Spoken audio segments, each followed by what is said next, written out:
Bienvenido a la tecnología. ¿Cómo estás? Me agobia. Un gusto, ¿eh? Un gusto verte. Gracias por aceptar la invitación.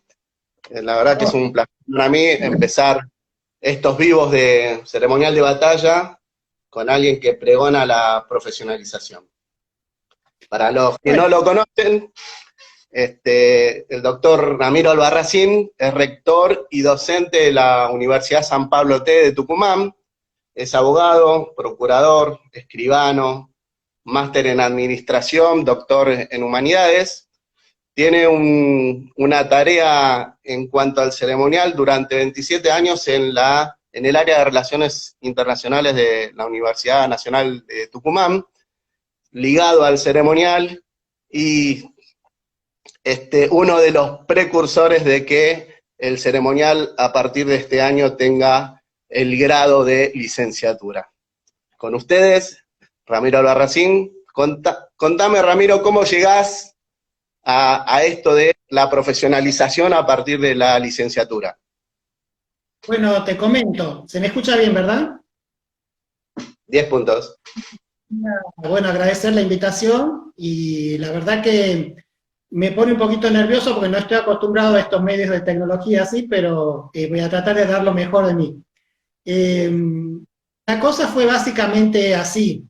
En la Universidad de San Pablo, la Universidad de San Pablo Tucumán es un proyecto muy interesante, surgido hace más o menos 13 años, pero ya se vino gestando desde el 2001 como un centro de estudio.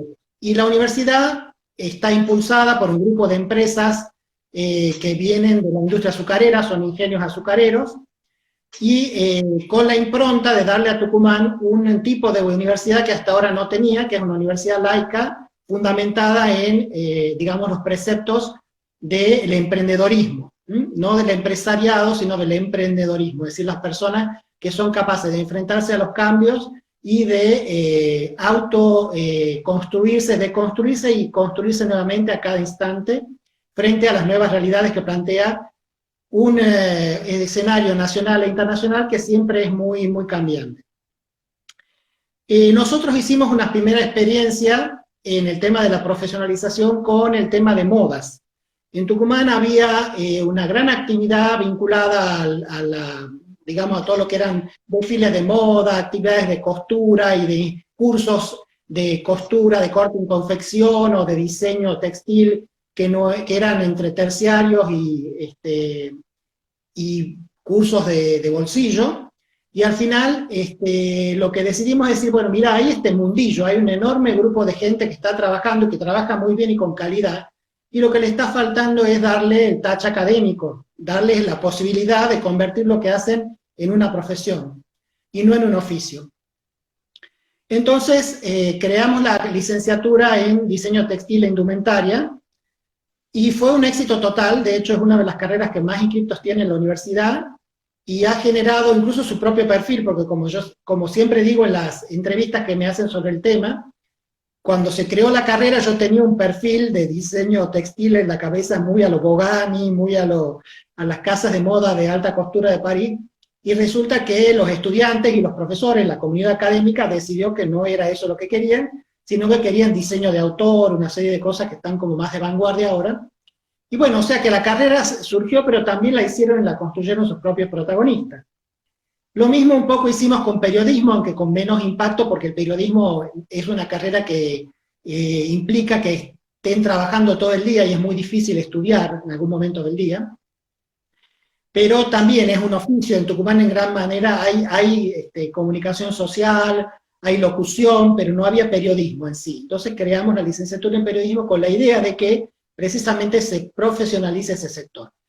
Con estos mismos antecedentes se nos ocurrió, porque teníamos una tecnicatura en ceremonial, protocolo y organización de eventos que ha tenido mucho éxito, y que de alguna manera los alumnos que la cursaban se quedaban como con ganas de decir, bueno, pero ahora nos gustaría hacer algo más. Entonces, como para darle una salida a esos alumnos, hemos planteado la licenciatura, han estado muy contentos de hacerlo, y nosotros hemos creado el plan de estudio y lo hemos presentado a autorización ministerial. Entonces, En un principio hemos empezado con pocos alumnos y ahora tenemos muchísimos, gracias a Dios, por una buena relación con una asociación de profesionales del ceremonial con Buenos Aires, y también con un grupo de profesionales de la provincia que han pedido también sumarse a esta profesionalización.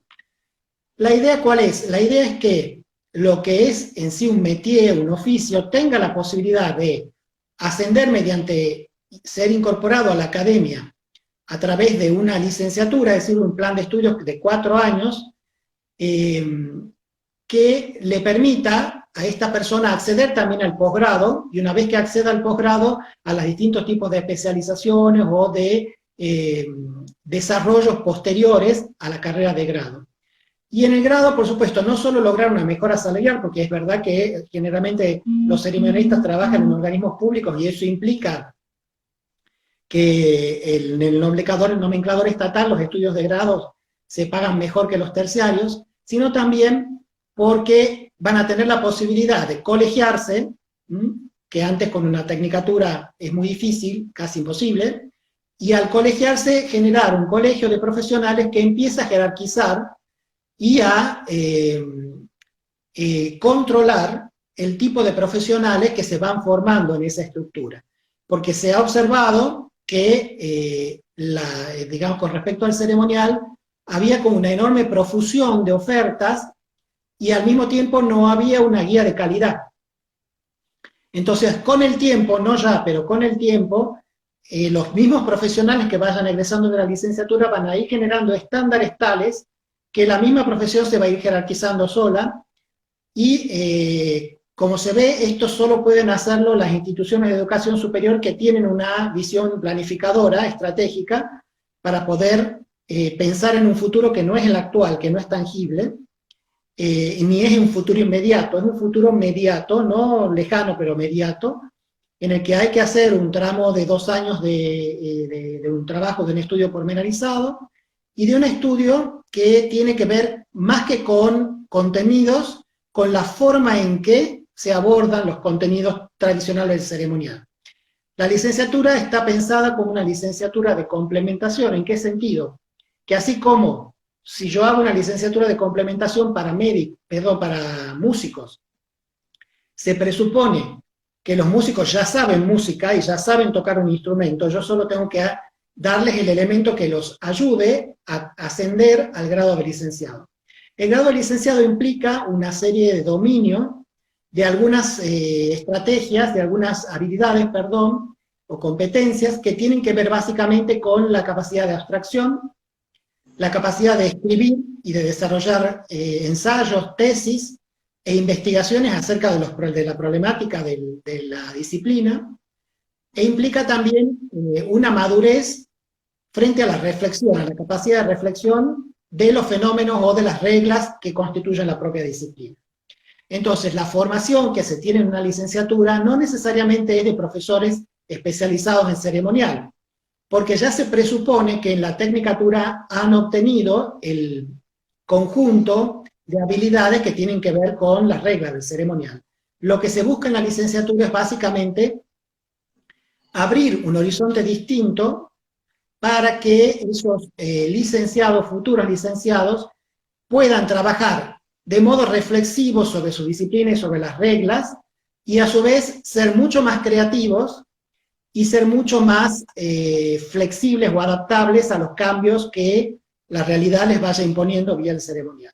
Y por supuesto también conocer cuál es el origen de muchas reglas del ceremonial que a veces se cree que son simplemente reglas establecidas por la tradición, pero que todas tienen una explicación que en algún momento ha tenido que ver con una cuestión histórica puntual. Entonces un poco la historia del ceremonial, el ceremonial comparado, los ceremoniales especiales, tienen un rol muy importante en esta parte de la licenciatura. Pero como les digo, la idea fundamental es aprender a reflexionar como en un metalenguaje sobre lo que ya sabemos. Es decir, por encima de lo que sabemos, empezar a reflexionar sobre eso para tratar de hacer una especie de visión filosófica de lo que ya trabajamos, de lo que ya hacemos. Y al decir hacemos no me refiero a mí como ceremonialista, porque yo no me considero un ceremonialista, pero me considero una persona que tiene mucha experiencia en el ramo de la vida universitaria.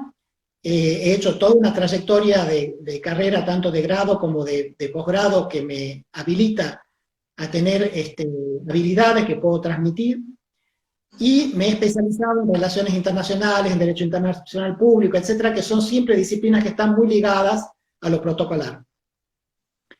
De alguna manera, además, la metodología que se nos enseña a los doctorandos y a los magíster para poder llevar adelante el desarrollo de una tesis, que es muy complejo, habilitan también para que uno pueda transmitir y enseñar a los estudiantes de grado la metodología de la investigación, la metodología de la planificación y la forma de ir realizando o de ir reflexionando, no solo oralmente, que eso a veces depende de la práctica y de las habilidades personales, sino que depende también, en el caso de lo escrito, de mucha práctica y de muchos tips que hay que ir dando para cada caso concreto. Un poco esa es la idea del proyecto, dar al ceremonial la posibilidad de que dejen de ser considerados, como de hecho he escuchado muchas veces en organismos públicos, alguna vez hasta en el Ministerio de Educación de la Nación, de que no para una tecnicatura, pero no para una licenciatura, en el sentido de como que fueran personal de cámara de segunda, es decir, como si fuera algo que no mereciera un tratamiento científico. Eso, que es una actitud profundamente prejuiciosa, tiene que acabarse, y lo tienen que acabar los mismos profesionales que están trabajando en eso desde hace años.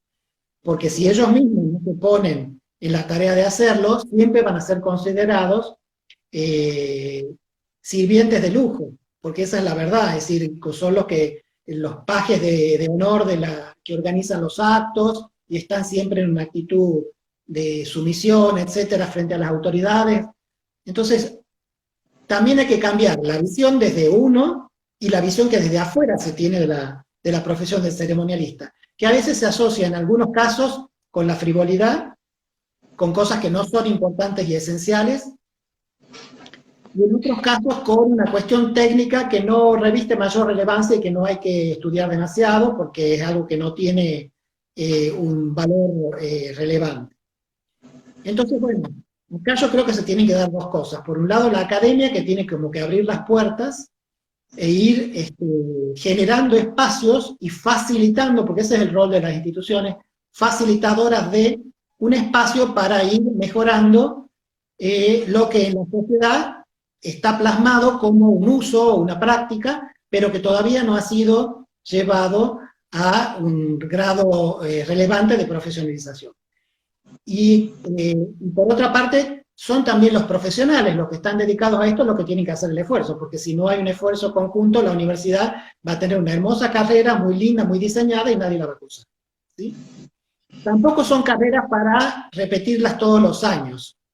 Son carreras que se abren cada determinado periodo, porque obviamente la cantidad de gente que va a cursar esto será mucho al principio y va disminuyendo después, entonces está previsto que sea esporádico. Tampoco es bueno que haya tantos profesionales del ceremonial, porque obviamente como toda profesión, lo que abunda disminuye el valor del servicio.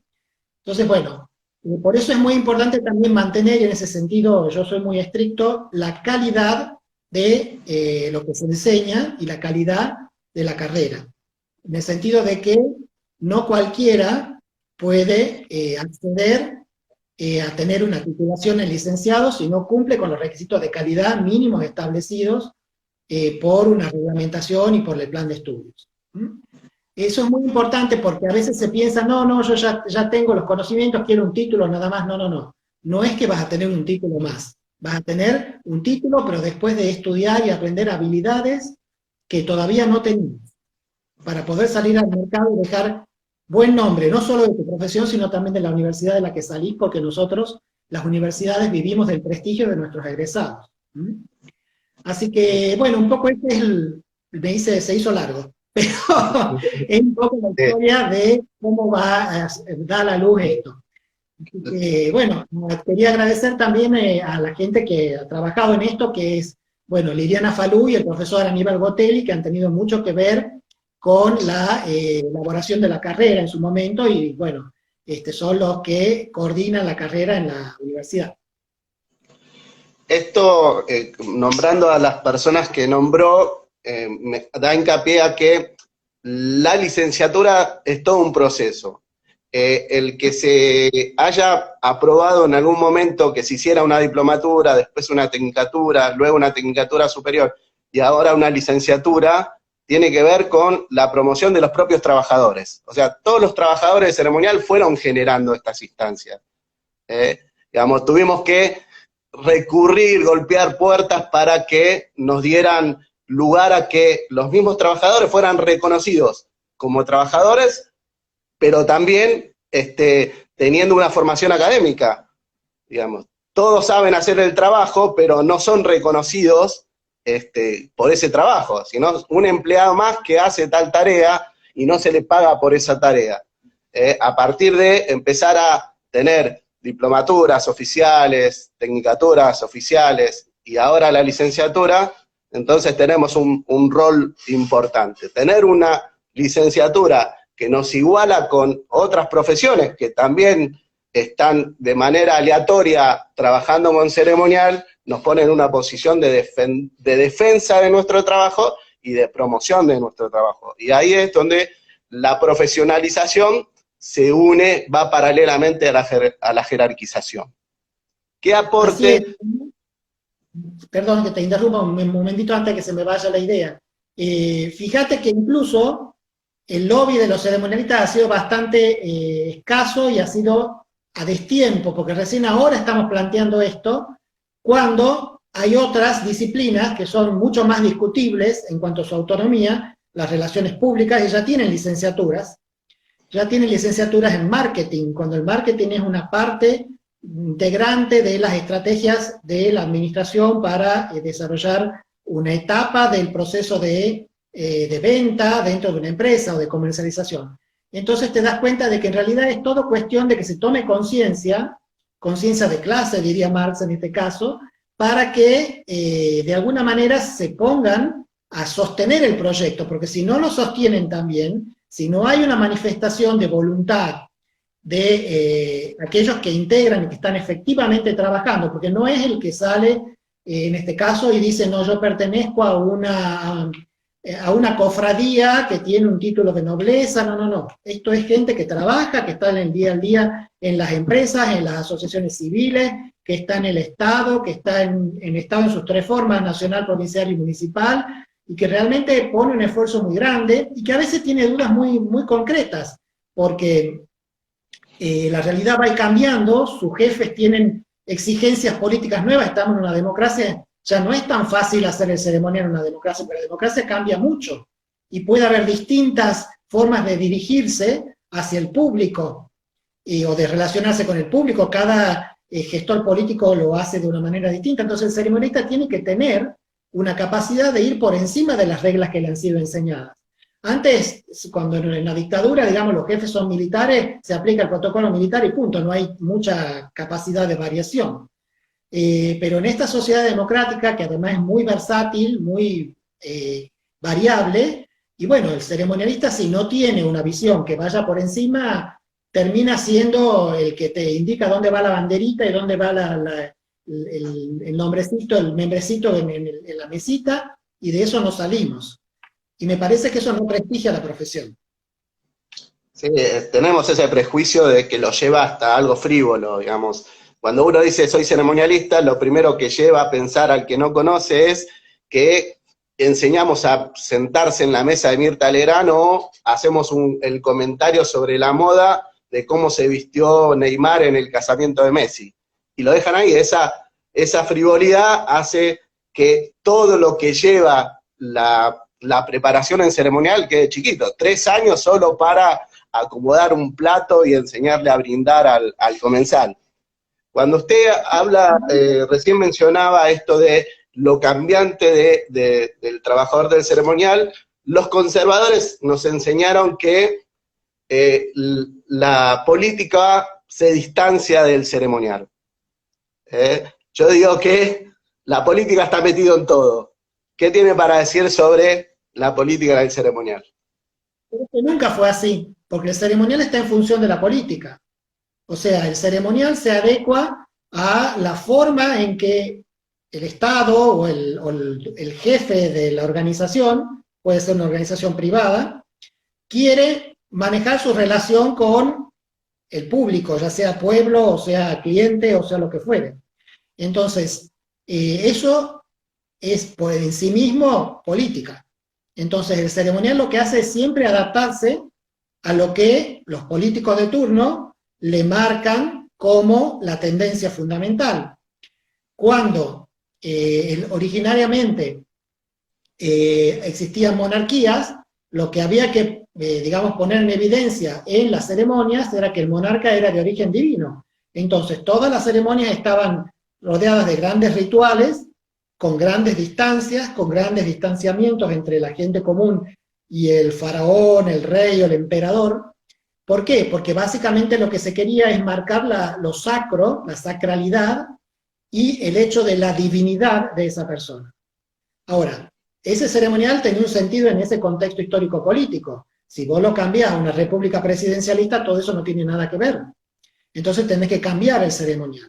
Entonces esto es claramente, como yo les he comentado a veces en clase, que, digamos, las ciencias alternativas o las ciencias que están muy vinculadas al ceremonial, ciencias sociales, son básicamente la antropología y la sociología. Si no entendés eso, si no se entiende eso, no entendemos nada, porque obviamente tenemos que buscar las fuentes e ir a buscar la explicación de cómo se hacen y por qué pasan las cosas en el ceremonial, básicamente en la estructura organizativa de una sociedad, de una agrupación, de una asociación civil, de una sociedad anónima, etc. Porque no es lo mismo el ceremonial que yo puedo armar en una universidad privada como la de San Pablo, que el ceremonial que tengo que armar en la Casa de Gobierno, porque además el rector de la Universidad de San Pablo no representa a la población de la provincia. O sea que hay una diferencia de naturaleza en lo que representante significa. Y en el medio tenemos la teoría de la representación democrática, que nace después de la Revolución Francesa y que va evolucionando hasta la representación democrática. Entonces hay toda una evolución política que el ceremonial tiene que recepcionar. A esto el ceremonial internacional, que ha cambiado profundamente de ser un ceremonial basado en la ostentación del poder de algunos estados sobre otros, a considerar que todos los estados son jurídicamente iguales ante la ley, por lo tanto, ese ceremonial ha tenido que cambiar. Todas las pruebas que te estoy mencionando nos llevan a concebir que el ceremonial no es algo separado de la política, muy por el contrario, está demasiado pegado a la política. Es más, muchos grandes consejeros y hombres influyentes de la política son del séquito de ceremonial del Estado. Usted, siempre estamos asociando ceremonial con el Estado. Y uno dice... Te digo organismos que pueden ser empresas, pueden ser agrupaciones, pueden ser ONGs, pero siempre hay política en todos los niveles. Digamos, sí, digamos, cuando se crea la carrera, empieza de diplomatura, tecnicatura, todos los ceremonialistas trabajaban en el Estado. Entonces se fueron formando gente que ya estaba incorporada en el mercado laboral dentro del Estado. Yo entiendo que el ceremonial puede cubrir todas las áreas, no solamente del Estado. Usted que con esta licenciatura se apunta a todos los mercados. ¿Qué plus le puede dar a una empresa tener un ceremonialista? Bueno, el ceremonial de empresa es una cosa que se ha estado pidiendo últimamente bastante, porque, digamos, se ha descubierto que para que una empresa tenga ganancias y pueda competir mejor en el mercado, tiene que tener un relacionamiento especial con el público. Y para eso tiene que respetar no solo al público, sino también a las otras partes que trabajan con él en el mercado. Entonces ha empezado a aparecer toda una explicación de cómo tenemos que organizar las jerarquías o la precedencia dentro de una empresa, qué tipo de regalos se van a hacer.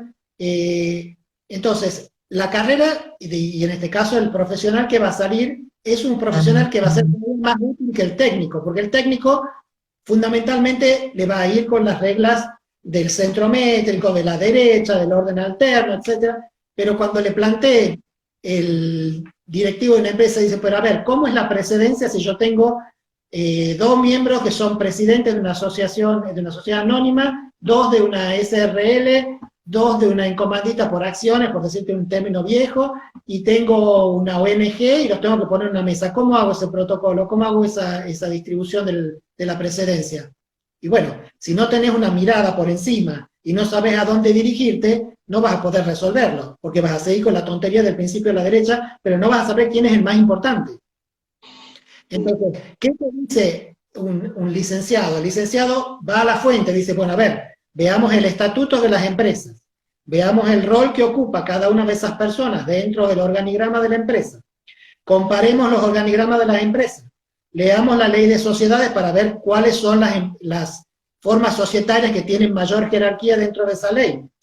Y en base a eso determino la jerarquía para el caso específico, para el caso ad hoc, ¿sí? Que va a ser un caso específico para esa empresa y a lo mejor no pegan las otras.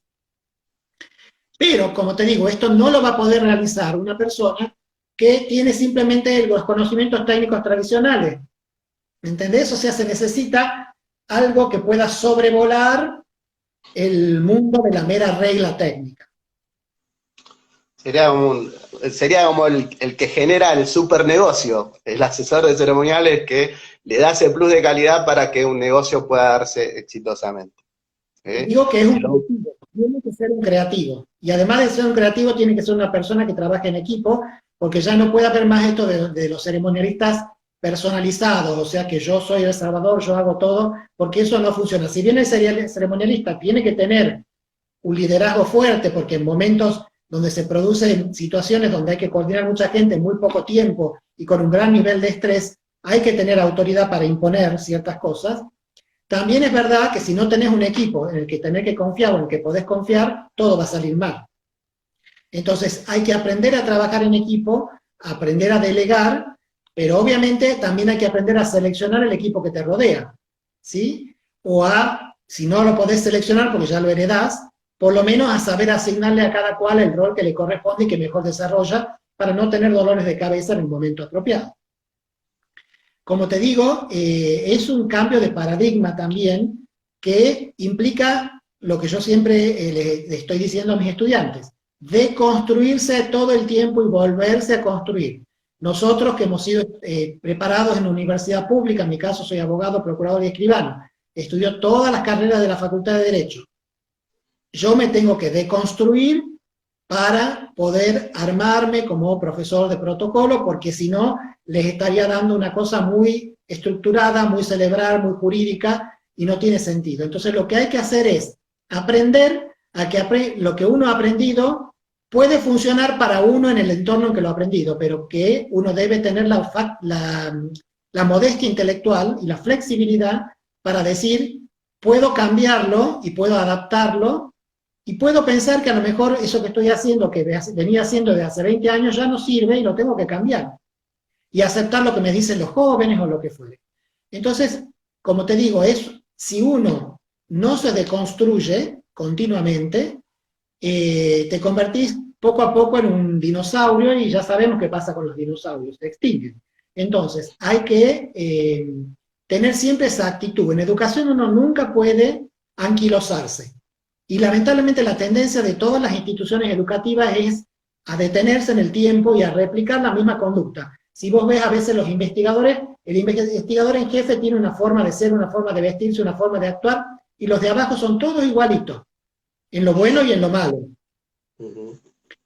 Entonces eso hace que al final la innovación, como decía un profesor mío en España, si usted quiere vincularse a la innovación, aléjese de la Universidad Española, decía. Porque claro, era todo tan estructurado, tan verticalizado, tan de que si yo, para dar el pasito A, tengo que hacer B o C, que al final, el que desconstruye, el que es distinto, el que tiene una idea creativa, lo ven como un bicho raro e incluso lo combate. Siempre cito una anécdota que me contaron, que me dijo un compañero de trabajo en la Facultad de Filosofía y Letras, de la Universidad de Tucumán en su momento, estoy hablando ya casi 25 años atrás. me dijo una vez una cosa muy, muy dura, pero que al mismo tiempo sincera, lo dijo de muy buena gana, o sea, con muy buena voluntad, pero al mismo tiempo denota toda la forma de pensar a veces de estructuras muy anquilosadas. Me dijo, Ramiro, no trabajes tanto que nos haces quedar mal. Pasa. Entonces, esto que pasa mucho en la administración pública y pasa también en otros tipos de entornos muy cerrados, donde cuando hay una persona que tiene una actitud hacia el trabajo, que tiene onda, que quiere hacer cambios, que quiere aplicar las leyes de un modo más flexible y demás, y bueno, hay una reacción conservadora o recalcitrante en el sector que lo rodea, que al final lo termina nivelando para abajo, en el sentido que te obligan a renunciar, te obligan a irte, y un poco mi vida, aunque no creas, mi vida laboral está asignada por mucho de ese tipo de cosas, porque cuando yo he querido establecer innovaciones y demás, es difícil convencer a los superiores y a los compañeros de trabajo. Usted mencionaba hace un momento que el profesional del ceremonial con la licenciatura iba a cierta forma a nivelar hacia arriba y llevar para una profesionalización a alto nivel. El profesional, llevándolo a lo que hace la asociación. La asociación tiene un observatorio del ceremonial donde va buscando información científica que tiene que ver con el ceremonial. Y realmente hay poca. A mí me parece que la licenciatura va a formar investigadores que generen una base científica para el futuro del ceremonial argentino. Mira, cuando yo soy una persona que creo que un profesional es lo que es su biblioteca, entonces tengo una biblioteca muy importante. Cuando empecé a interesarme por el ceremonial como disciplina teórica, empecé a buscar y a comprar muchos libros, y me di con la triste realidad de que todos los libros hablan de lo mismo. Prácticamente las reglas de comer, cómo armar una mesa imperial, cómo poner una mesa en peine, cuáles son, cómo se sientan en el auto. Entonces dijo, bueno, pero claro, acá está faltando otra cosa, la capacidad de reflexionar sobre el objeto de la disciplina. Entonces, eso creo que es una falencia que una licenciatura, por definición, hace desaparecer. No en todos los casos, porque no todo el mundo saldrá un investigador del ceremonial, pero con que salgan 2 o 3 de un grupo de 50, de 20, es suficiente. ¿Por qué? Porque hay muy poca literatura, y sobre todo literatura argentina de buena calidad, que trabaje sobre aspectos reflexivos del ceremonial. Y hay muchísimo material, incluso hay lugares que son, te puedo decir, verdaderas tesoros andantes de material informativo.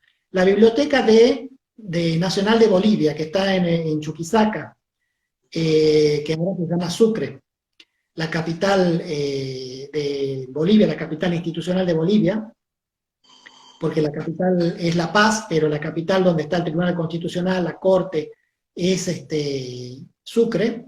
Hay un archivo que tiene volúmenes originales desde la colonización, de toda la época de la colonia, y tiene todo digitalizado y tiene todo en un perfecto estado de conservación.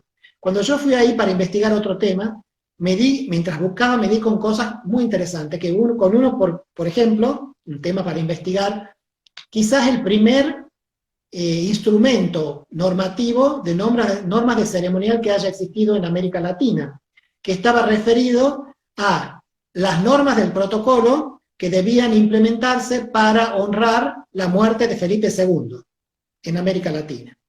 Y era, por supuesto, no lo pude traer porque te cobraban, no sé, $10 la hoja, era carísimo, pero es una fuente para alguien que quiera hacer un estudio de cómo empezaron a formarse esas tradiciones en América Latina,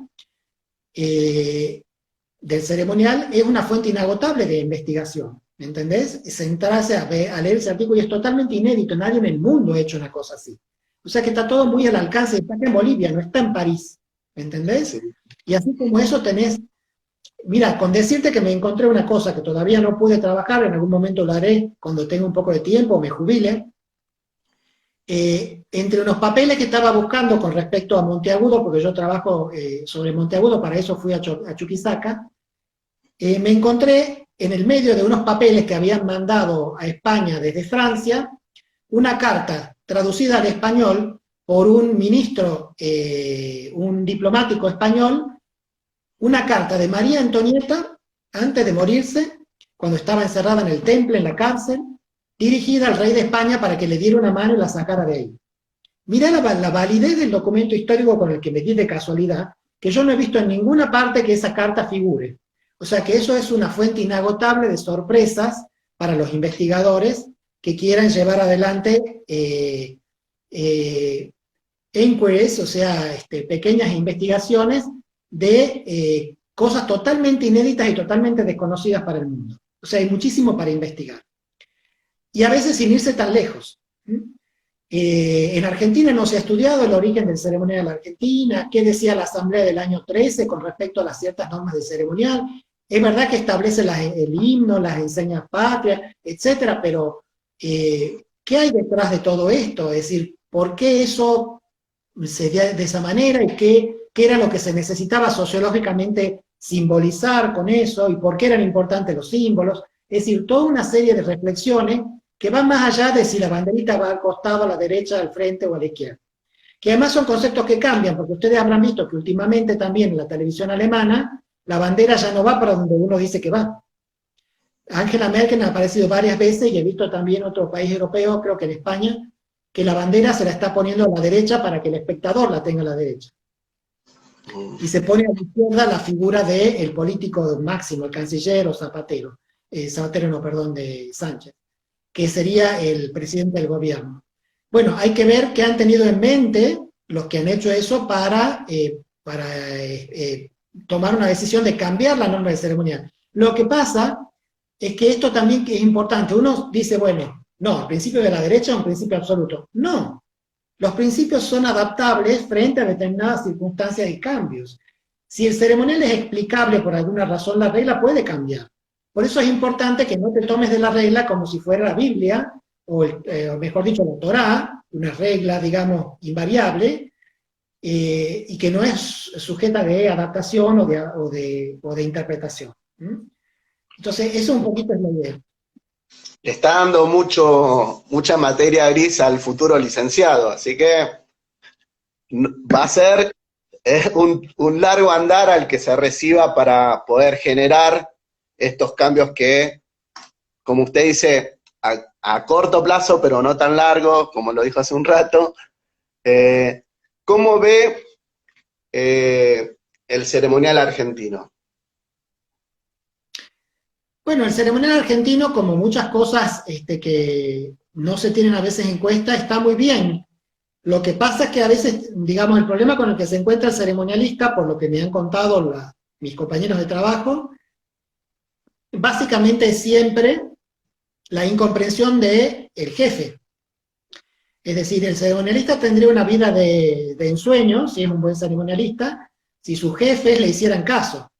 Pero el problema fundamental es que los jefes no les hacen caso, porque vivimos en una Argentina donde la pauta general de conducta es la anomia, es decir, no atenerse a ninguna norma, ninguna regla, y donde a veces la política considera que la espontaneidad es más importante que atenerse a ciertas reglas, que el ser espontáneo, el acercarse a las multitudes, darse un baño de multitudes, etcétera, es más auténtico, o hay una mayor compenetración entre el funcionario o el político y el ciudadano. Y eso a veces desencadena situaciones muy complicadas para el ceremonialista, que tiene que organizar cuestiones de seguridad, cuestiones de orden, cuestiones de tiempo, y nos ponen en una situación difícil.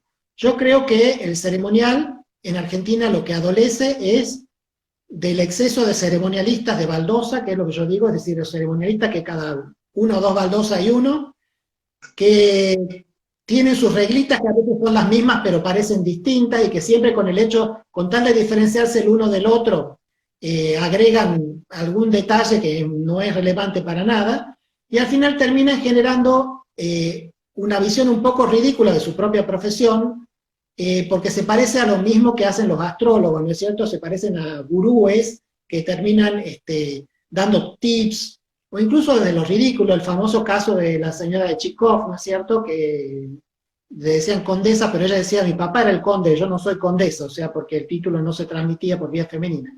Entonces, la llevaban a la televisión porque tenía un acento ruso, y se divertían poniendo un bruto que no podía, que no sabía comer o hacía desastre con la comida, y ella le corregía diciendo que era un ignorante. O sea, convertir el ceremonial en un objeto de comicidad está bien para cierto entorno si es un programa cómico, pero no para caracterizar una profesión, ¿sí? Entonces hay que poner en evidencia cuál es el verdadero rol del ceremonial. ¿En qué trabaja un ceremonialista? ¿Por qué es importante un ceremonialista? Porque ustedes saben, los que me están escuchando, y si no saben hay que decirlo, el ceremonialista, cuando el acto está bien, nadie le agradece nada y, digamos, no siente ninguna retroalimentación de parte de nadie. Ahora, una cosita que salga mal, alguien que haya estornudado donde no debía y que no es culpa del ceremonialista, pero pasó, algo que salga mal y la culpa es del ceremonialista, y le dan con todo y hasta lo echan. Entonces, hay que tener mucho cuidado con esta visión tan totalitaria, a veces tan autocrática, de que, digamos, los beneficios son para mí y las desgracias son todas para vos, ¿no? No, el ceremonial sale en los diarios cuando algo sale mal. Obviamente. Te digo, hay que tomarlo como un punto de partida, es como el empleado público. Yo fui empleado público hasta hace un año. El empleado público tiene que partir de la base de que nadie le va a agradecer el trabajo que hace. Muy poca gente te agradece o te dice un gracias. Generalmente son todas malas ondas y malas, porque bueno, hay toda esta cuestión de que vos me tenés que servir a mí y toda una cuestión así.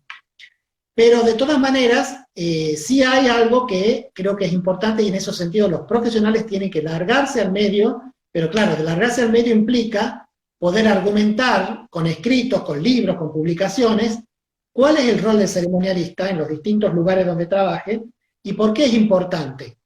Porque hace la cuestión del respeto, hace la cuestión de la comunicación entre personas que no se conocen, hacia el respeto de las instituciones que están formando parte de ese acto, en representación de organismos o lo que fuere. Es decir, si yo pongo a una persona mal ubicada, no le estoy faltando ese respeto a esa persona en sí como tal, le estoy faltando respeto al Congreso de la Nación, o a la Iglesia Católica, o al Congreso Rabínico, o a lo que fuera, porque he cometido un error en la precedencia. Entonces, no es algo que pueda parecer trivial. Los argentinos tenemos esta cosa de que hoy, ¿no? Que parece, algunas cosas de seguridad parecen como triviales. Sin embargo, hay otros países donde esas cosas se toman muy en serio. Ni hablar de las monarquías, ni hablar de los países, digamos, en la estructura vaticana, e incluso países como Alemania, que si bien tienen un régimen presidencialista, está muy, muy taxativamente establecido qué debe hacerse y dónde debe ponerse cada persona y por qué debe hacerse. Y además las personas que son los gobernantes están muy bien entrenadas y escuchan muy bien a sus asesores cómo deben vestirse, cómo deben caminar, cómo deben presentarse ante la gente, e incluso utilizan o le ponen en evidencia cuáles son sus debilidades para disimularlas y para darle mayor seguridad a la persona. Si yo tengo, digamos, una debilidad, porque como la señora Merkel estaba con un problema de una tensión en la espalda y le temblaban las piernas, bueno, le pongo una sillita en el acto. O sea, hay situaciones. No, tiene que estar parada, aunque tiemble como una hoja. No, es la jefa de Estado, pero está pasando un problema de salud, se le pone una silla, ¿cuál es el problema? No se cae el mundo, ¿sí? Entonces, la capacidad de adaptación es muy importante. ¿Qué pasa? El típico caso. Hay que poner, sobre todo, esto lo veo mucho en las universidades públicas, que a mí me da un sufrimiento personal muy grande. Cuando fui a recibir mi título de doctor, lo vi plasmado. Ponen los abanderados en actos que duran 3 o 4 horas. Los tipos de pie con la bandera. Los chicos se ponen nerviosos, se desmayan y se caen con la bandera, con lo que fuere. Ya nos ha pasado una vez en la Universidad de San Pablo, el acto no había empezado ni 10 minutos, era el acto, y se nos cayó de boca la banderada. Hubo que hacerle revivirla, qué sé yo, pero ya te cortó el acto, ¿me entendés? Entonces, primero tener a alguien que esté mirando si la banderada ya empieza, cuando empieza a ser así, desorbitados los ojos, hay que rápidamente acercarse y reemplazarlo. Y por otra parte, no prevés actos largos con abanderados, hacerlos entrar, que estén un rato, canten el himno, y después seguís con la actividad sin presencia del abanderado. No hace falta que esté 4 horas en una entrega de títulos, parado con la bandera. Entonces hay cosas que tienen que ver también con un poco del sentido común, de la adaptación a la realidad, y de pensar que a lo mejor un abanderado es una persona académicamente brillante, pero que tiene un problema de nervio frente a estar, que lo estén mirando 200 personas en un acto en el que él está de frente, ¿me entendés? Entonces todas esas cosas hay que evaluarlas y repensarlas en función de las características del trabajo. Sí. Siempre los ceremonialistas trabajan durísimo, digamos, es una profesión ingrata, digamos, de cierta forma, pero hay algunos que se dedican al funcionario y solo al funcionario, sin tomar en cuenta que el que viene a ver al funcionario también tiene que estar cuidado por el ceremonialista. Que el que viene a escuchar a ese que está en el escenario se vaya con un buen mensaje, se sienta cuidado, porque haciendo la analogía de un casamiento, por ejemplo, si la fiesta es buenísima, pero la comida estuvo mala, el que se va de ese lugar no va a decir estuvo súper buena la fiesta, bailé como loco, sino va a decir el comentario negativo, la comida estuvo mala. La preparación del profesional de ceremoniales apunta a que vea el todo de la actividad y no solo la foto del funcionario en el diario. Así es, no solo la foto, y además tiene que ser un funcionario muy especial porque tiene que otorgar seguridad al funcionario, tiene que darle la contención suficiente para que el funcionario que a lo mejor es tímido o que no tiene el entrenamiento, no quede expuesto. Entonces le tiene que dar como los tips para decirle, mira, si no sabes de esto, no hables. Si te hacen una pregunta que no te gusta o en la que no querés entrar, ¿cómo podés hacer para salir de ese tema?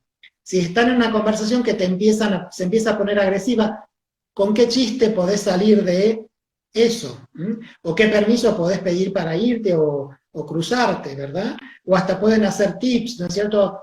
Alguien me llama de allá permiso, sí, mentira, pero hay ciertas formas en las que uno la puede instruir a la persona. Y ojo que no hablo de estos gurúes de imágenes, que son un poco patéticos, que te hacen estudiar de memoria lo que tenés que decir, qué sé yo, al estilo de alguna gente de Ecuador, ¿no es cierto? Sino que lo que yo quiero puntualizar es que tiene que haber una muy buena química entre el ceremonialista en jefe, por lo menos, y el grupo, y el funcionario al que están asistiendo.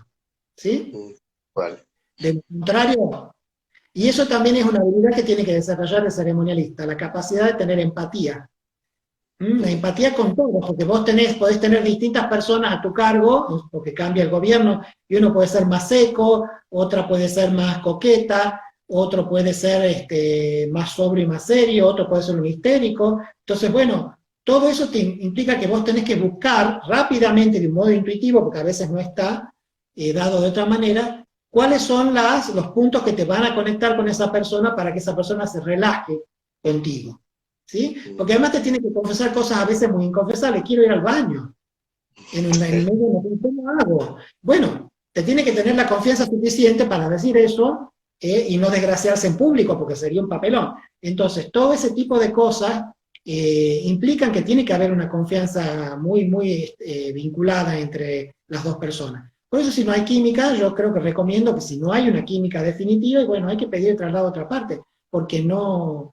te arruina a vos como persona, porque vivís estresado como ceremonialista, y al mismo tiempo puede arruinarte la carrera, porque se pueden producir errores graves que te los asignan directamente al ceremonista, porque el funcionario nunca va a ser culpable, siempre va a haber una cabeza de alguien que no es él, ¿no es cierto? Entonces creo que esto es importante también. Nos queda poquito tiempo, la verdad que fue un placer escucharte. Lo que quiero es que me cuentes cómo te está tratando la cuarentena y qué podrías darle como consejo a los ceremonialistas en esta época de pandemia. Bueno, mira, en esta época a mí me está tratando muy bien porque yo tengo una casa con jardín, entonces no siento mucho el encierro, aunque no salgo mucho afuera. Y estoy haciendo trabajo remoto desde mi casa. Y la parte negativa es que no tengo horarios preestablecidos, me llaman y me mandan mensajes y me mandan trabajo a cualquier hora, así que es como una vuelta a digamos, a la eterna disposición del trabajo. Pero por otra parte, creo que hay que hacer caso, creo que hay que tomar conciencia de que esto es una cosa muy grave, que se va a demorar en solucionar y por lo tanto hay que tratar las cosas con responsabilidad. No depende solo de un gobierno, porque el gobierno no puede evitar que a nosotros actuemos los ciudadanos con irresponsabilidad. Entonces lo que cabe es cumplir las normas que sabemos que tenemos que cumplir, aunque el virus no se vea, aunque creamos que no esté circulando, y bueno, pero mantener el distanciamiento, mantener la higiene, mantener todas las normas de respeto hacia el otro, etc. ¿Y cuál era la última parte de la pregunta?